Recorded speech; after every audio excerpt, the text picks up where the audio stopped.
Governance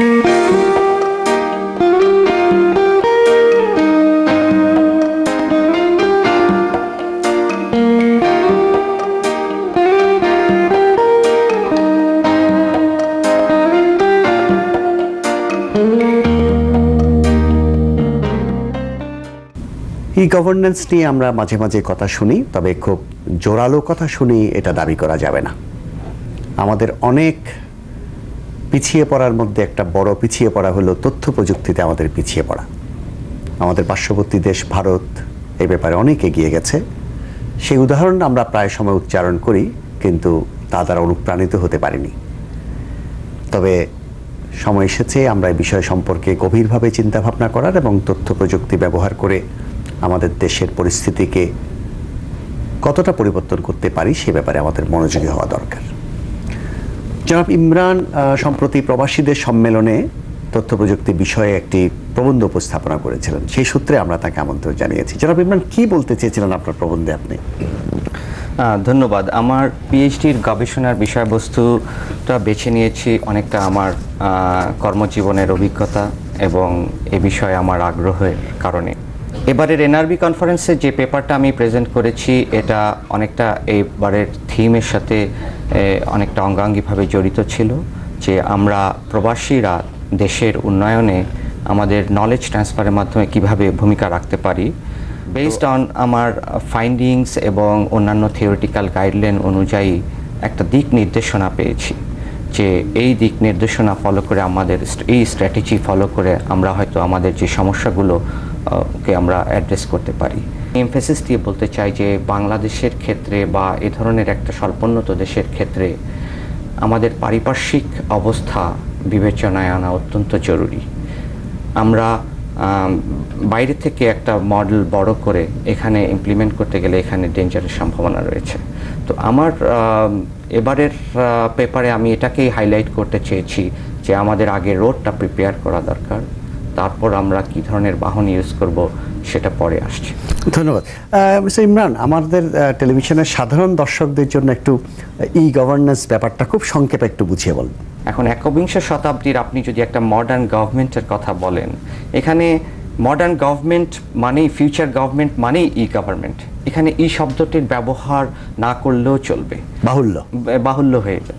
আমরা ধরেন ভবিষ্যতে আমরা এমন কোনো গভর্নমেন্ট মডার্ন গভর্নমেন্টের কথা চিন্তা করতে পারি না যেখানে গভর্নমেন্টের অ্যাপ্লিকেশন থাকবে না। এখানে আমাদের আমরা কম্পিটিটিভনেসে, ওয়ার্ল্ড কম্পিটিটিভনেসে একটু পিছিয়ে যাচ্ছি। এটার কারণ কি বলে আপনার মনে হয়? এটার অনেকগুলো কারণ বেরিয়ে আসছে। তার মধ্যে প্রথমত যে কারণটা এসছে আমাদের যে নলেজ এবং পারসেপশনের অভাব। আই মিন দ্যাট নলেজ বলতে আমরা এখানে বোঝাচ্ছি যে আইসিটির ব্যবহার সম্পর্কে আমাদের এটা কি ভ্যালু অ্যাড করতে পারে আমাদের পাবলিক সার্ভিসে, আমরা এটাকে সঠিক মূল্যায়ন করতে ব্যর্থ হয়েছি। আমরা আইসিটিটাকে এখনও একটা হার্ডওয়্যার সফটওয়্যার একটা টুল হিসাবে দেখছি, বাট এটাকে যে একটা স্ট্র্যাটেজিক লেভেলে আমাদের গভর্নমেন্ট ডিসিশন মেকিংয়ে যে এটার একটা বিশেষ ভূমিকা থাকতে পারে, সেটাকে বোধহয় আমাদের ডিসিশন মেকাররা বা আমাদের পলিসি মেকাররা ওভাবে তাদের পলিসি ফর্মুলেশনে ইন্টিগ্রেট করতে পারছেন না। আচ্ছা, অনেকের ধারণা যে আমাদের যে দেশ যেহেতু গরিব দেশ এবং আমাদের দেশের অনেক রকম সমস্যা, আমরা এখনো অন্ন বস্ত্রের সমস্যার সমাধান করতে পারিনি। আমাদের নানান প্রাকৃতিক দুর্যোগে আমাদের অর্থনীতি বিধ্বস্ত হয়ে যায় কিছুদিন পরপরই, আমরা এগুলো নিয়ে হিমশিম খাচ্ছি। অনেকে ভাবে যে এইরকম পরিস্থিতিতে বাংলাদেশের আইটি নিয়ে চিন্তা করা, কথা বলা এটা বিলাসিতা। আপনার কি মনে হয়? এই কথাটা অবশ্য অনেক দিন যাবৎ চলে এসছে, বাট এটাকে যথেষ্ট রিসার্চ দিয়ে জোরালোভাবে এটাকে প্রতিহত করা হয়েছে এবং এখন বিভিন্ন দেশে এই বিষয়ে যথেষ্ট রিসার্চ হয়েছে যেটা প্রমাণ করেছে যে ICT is relevant for the developing countries. আপনি হয়তো খেয়াল করে থাকবেন যে ওয়ার্ল্ড ব্যাংক এবং বিভিন্ন অর্গানাইজেশন এখন ICT for development, ICT for poverty এলিভিয়েশন বিভিন্ন স্কিম চালু করেছে। ইউনাইটেড নেশনে মিলেনিয়াম ডেভেলপমেন্ট গোলের আওতায় বিভিন্ন দেশে আফ্রিকান কান্ট্রিগুলোতে আইসিটি ফর ডেভেলপমেন্ট প্রজেক্ট হয়েছে এবং ওখানে প্রমাণ করে দেখেছে যে আইসিটি আমাদের পভার্টি এলিভিয়েশনে একটা বিশেষ ভূমিকা রাখছে।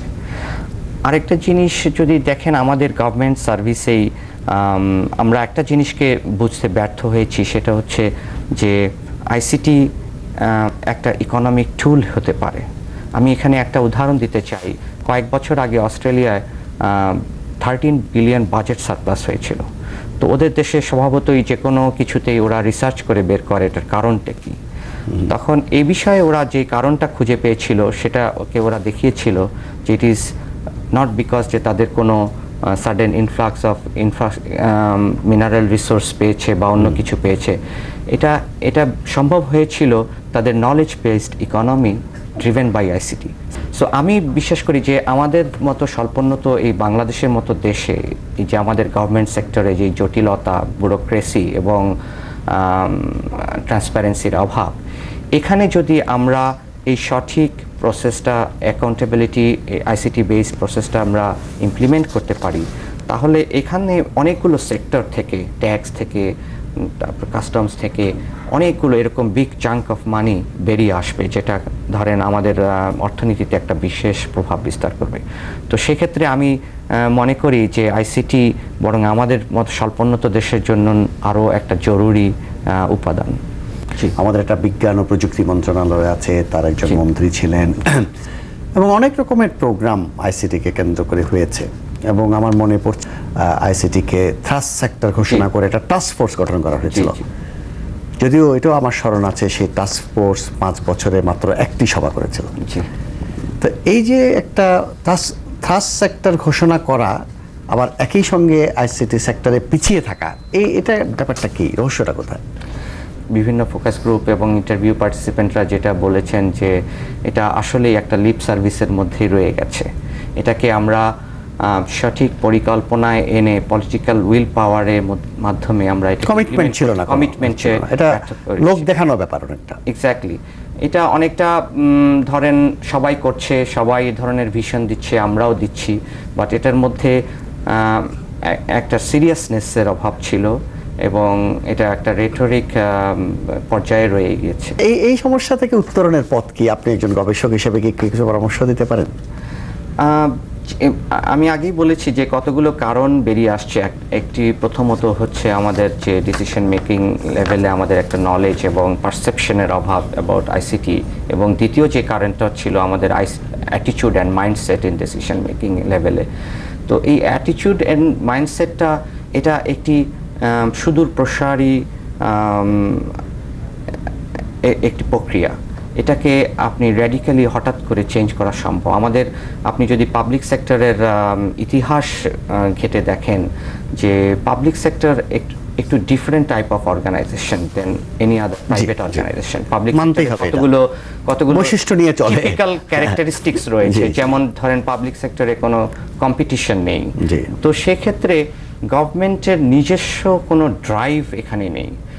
আবার পাবলিক সেক্টরের যে নেচারটা এমন যে এখানে সবসময় উপরের আদেশ পালন করাই যেন একটা কর্তব্যের মধ্যে এসে যায়। এখানে নতুন যারা বাস্তবায়ন করছে তার তাগিদটা সেরকম না, তাগিদটা ইনোভেশনটা ওভাবে গ্রো আপ করতে পারছে না। আমি আপনাকে অনেকগুলো এক্সাম্পল দিতে পারি। যেমন ধরেন আমি দেখেছি এখানে আমাদের মন্ত্রণালয়ের মধ্যে ধরেন কেউ কোনো প্রজেক্ট নেওয়া হলো, আইসিটির প্রজেক্ট, তো এই প্রজেক্টটা মন্ত্রণালয়ের ভিতর থেকেই বের হতে আপনার 6 মাস লেগে যায়। তারপরে এটা তো ফাইন্যান্স মিনিস্ট্রিতে যাচ্ছে, অন্যান্য মিনিস্ট্রিতে যাচ্ছে। তো বাই দ্য টাইম এটা ডিসিশন পায় তখন এটার প্রয়োজনীয়তাটাও শেষ হয়ে যায়, আর যিনি এটার ইনিশিয়েটিভ নিচ্ছেন সেই প্রজেক্ট অফিসার তিনিও হতাশ হয়ে যান। এবং মন্ত্রণালয় কোনো টাইম ফ্রেমও করে দিচ্ছে না যে আমি এটা শুরু করলাম, এটা এই মাসের মধ্যে শেষ হবে। জি, এই ব্যুরোক্রেটিক বিজনেস প্রসেসটাই আসলে আমাদের মেইন অন্তরায় হয়ে দাঁড়িয়েছে। এবং এই অ্যাটিটিউডটা চেঞ্জ করার জন্য কতগুলো লং টার্ম প্রসেস রয়েছে। যেমন আমি এখানে ইনস্টিটিউশনাল থিওরির কথা বলতে পারি স্কটের, যেখানে উনি 3টি প্রেশারের কথা বলেছেন, যেটা 3টি প্রেশার একটা অর্গানাইজেশনে সর্বক্ষণ কাজ করে। একটি হচ্ছে দমনমূলক বা কোয়ার্সিভ প্রেশার, একটি হচ্ছে মিমেটিক প্রেশার যেটা অনুকরণমূলক, আরেকটি হচ্ছে নর্মেটিভ প্রেশার যেটা ওভার দি পিরিয়ড আপনার থ্রু সোশ্যালাইজেশন এবং প্রফেশনালিজম এগুলো অর্গানাইজেশনের ভিতরে গ্রো আপ করে। সো আমরা একটা শুধুমাত্র কোয়ার্সিভ প্রেশার, যদিও একটা ইম্পর্টেন্ট জিনিস, যে অনেক ক্ষেত্রে দেখা গেছে যে ইভেন কি আমেরিকার মতো দেশেও কোয়ার্সিভ প্রেশার দিয়ে দেখা গিয়েছে যে যেই অর্গানাইজেশনে কোয়ার্সিভ প্রেশার বেশি সেখানে অ্যাডপশনটা তাড়াতাড়ি হচ্ছে। এবং বাট এখানে ক্ষেত্রে আপনি কোয়ার্সিভ প্রেশার দিয়ে একটা চেঞ্জ করা সম্ভব সার্টেন লেভেলে, বাট পুরোপুরি সাকসেসটা সম্ভব নয়।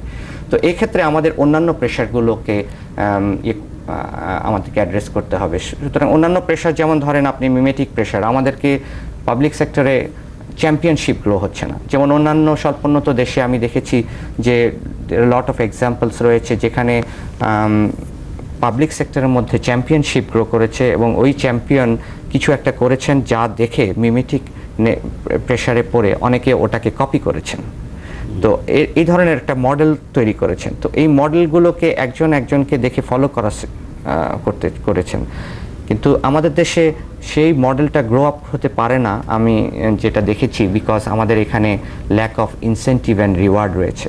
আপনাকে যে কারণটা বলেছি, যে কারণে অনেকেই উৎসাহ হারিয়ে ফেলেন, সে ধরনের কারণ রয়ে গেছে। এমনও অনেক উদাহরণ রয়েছে যেখানে এই ধরনের ইনিশিয়েটিভ নেওয়ার জন্য ওনাদের পোস্টিং হয়ে গেছেন। তো এটা একটা কারণ। আরেকটা হচ্ছে ইনিশিয়েটিভ নেওয়াকেও অনেকে পছন্দ করে না।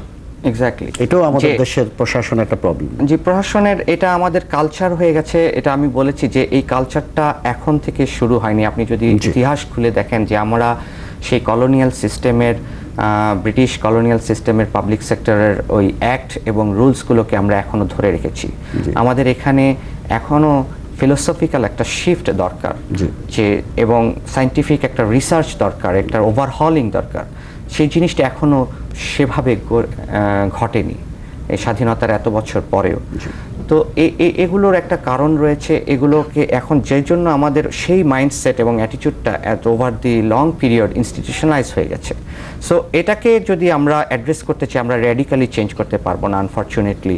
সুতরাং আমাদেরকে ওই প্রপার স্ট্র্যাটেজি নিয়ে সেই লং টার্ম প্রসেসেই এটাকে চেঞ্জ করতে হবে। জি, আরেকটা প্রশ্ন করি যে আমাদের দেশ তো গ্রাম প্রধান দেশ এবং 80% গ্রাম বলা হয়। এই গ্রামে এই গভর্নেন্স কোনোভাবে সহায়তা করতে পারে? কিভাবে গ্রামবাসীরা উপকৃত হতে পারে এটাতে, নাকি এটা একান্তই শহুরে একটা প্রযুক্তি? না, অবশ্যই নয়। আসলে ই গভর্নেন্সটাকে আমরা শুধু হাইটেক বা এ ধরনের একটা ইমপ্রেশন দিয়ে মানুষের কাছ থেকে দূরে সরিয়ে নেওয়ার কোনো অবকাশ নেই। এটা কিন্তু পপুলারলি সেভাবেই এটাকে মানুষের কাছে নিয়ে যেতে হবে। এবং আমি বলবো যে এবং আইটি শিক্ষার জন্য ম্যাট্রিক পাশেরও দরকার নেই। আজ টেকনোলজি এত ইউজার ফ্রেন্ডলি হয়ে গেছে, আমাদের আইটির ব্যবহার শিখতে হলে যে কোনো শ্রমিক, মধ্যপ্রাচ্যে বলেন অন্যান্য দেশে বলেন, যে সব শ্রমিক আইটি ব্যবহার করছে। সুতরাং আইটির ব্যবহারের জন্য যে আমাদের প্রাতিষ্ঠানিক শিক্ষাগত যোগ্যতা লাগবে সে কথা নয়, তবে শিক্ষার একটা একটা রোল রয়েছে আমি যেটা বলবো। কারণ শিক্ষাটা এমন হওয়া উচিত যেটাকে নলেজকে আমাদের এইসব প্র্যাকটিক্যাল নলেজকে বৃদ্ধি করবে, যে ডিগ্রি ওরিয়েন্টেড নলেজ নয়। তো এই শিক্ষার একটা প্রেশারে ফ্লো অন এফেক্টে কিন্তু আমাদের এই অ্যাডপশনটাও ত্বরান্বিত হতে পারে বিভিন্নভাবে। ধন্যবাদ জনাব ইমরান। দর্শক মণ্ডলী, আমরা অস্ট্রেলিয়া প্রবাসী গবেষক জনাব ইমরানের সঙ্গে তথ্য প্রযুক্তির সম্ভাবনা নিয়ে আলোচনা করছিলাম। আমরা আশা করি যে ভবিষ্যতে যারা বাংলাদেশে সরকার গঠন করবে তারা এই সেক্টরটা সম্পর্কে যথেষ্ট মনোযোগ দেবে, কারণ এই শ্রমশক্তির মতো, জনশক্তির মতো তথ্য প্রযুক্তিও একটা বড় রকমের বৈদেশিক মুদ্রা অর্জনের একটা সুযোগ আছে এবং দেশের প্রশাসন ব্যবস্থায় গতি আনার ব্যাপারে একটা বিরাট সুযোগ সৃষ্টি করতে পারে। এবং তথ্য প্রযুক্তিকে ব্যবহার করে আমাদের আশেপাশে অনেক দেশ বিরাট অগ্রগতি অর্জন করছে বিভিন্ন স্টেটে, ইন্ডিয়ার বিভিন্ন স্টেটে ব্যাপারে আন্তর্জাতিকভাবে স্বীকৃতি এবং সম্মান অর্জন করেছে। আমরা এগুলো দেখেও আমাদের নীতি পরিবর্তন করতে পারিনি, আমাদের উদ্যোগকে সেভাবে সক্রিয় করতে পারিনি, অতীতে কোনো সরকারই তা করেনি। আমরা আগামীতে যারা নির্বাচিত হয়ে সরকার গঠন করবে তাদের প্রতি আবেদন জানাবো তারা যেন তথ্য প্রযুক্তি খাতকে আরও শক্তিশালী করার ব্যাপারে যথাযথ পদক্ষেপ গ্রহণ করেন। এবং এই ব্যাপারে প্রবাসী বাংলাদেশিদের মধ্যে অনেক বিশেষজ্ঞ রয়েছেন, অনেক অ্যাক্টিভ লোক রয়েছেন, তাদের মেধাকেও কাজে লাগানোর একটা বড় সুযোগ রয়েছে। তথ্য প্রযুক্তি খাতকে সত্যি ফার্স্ট সেক্টরে যেন সরকার বিবেচনা করে এবং সেই বিবেচনা থেকেই পদক্ষেপ গ্রহণ করে আগামীতে, তাহলে তথ্য প্রযুক্তি ই গভর্নেন্স আমাদের উন্নয়নে সহায়ক হতে পারে। এই প্রত্যাশা রেখে আজকের ডেডলাইন থাকা অনুষ্ঠান আমরা এখানেই শেষ করছি। সবাইকে ধন্যবাদ। শুভরাত্রি।